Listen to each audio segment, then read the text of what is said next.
Ang programang ito ay rated SPG. Striktong patnubay at gabay ng magulang ang kailangan. Maaaring may masiselang tema, lengguwahe, karahasan, sexual, horror o droga na hindi angkop sa mga bata.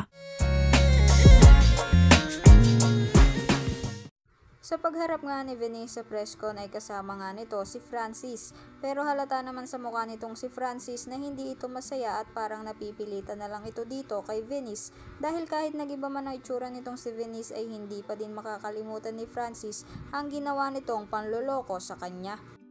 Sa kabilang banda, mapapabarangay naman itong si The Boy dahil sa inaakala nitong pagkakakitaan daw sana niya para makatulong kila Inay Guapa ay isa palang malaking scam.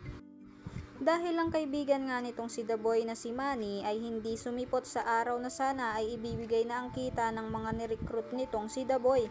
Kaya naman dahil doon ay pinabarangay ng mga ito si The Boy dahil scammer daw ito.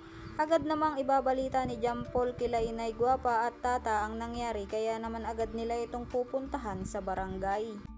Samantala, mukhang talaga nga namang pinaglalapit na ng tadhana itong sila Tata at Francis.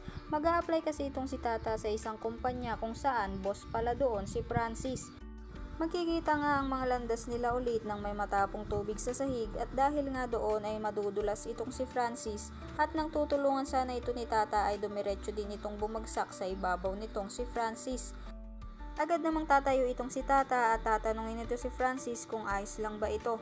Sasabihin naman sa kanya nitong si Francis ay okay naman daw ang lahat pero dahil nandyan na naman daw si Tata ay nakagawa na naman daw ito ng simpleng kapalpakan. Kaya naman agad niya itong pasusunod din sa office niya para kausapin.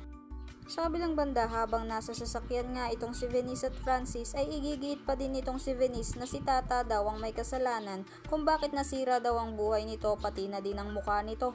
Sa inis naman itong si Francis ay tatanungin nito si Venice na ano naman daw bang kinalaman ni Tata sa pagkasira ng mukha nito.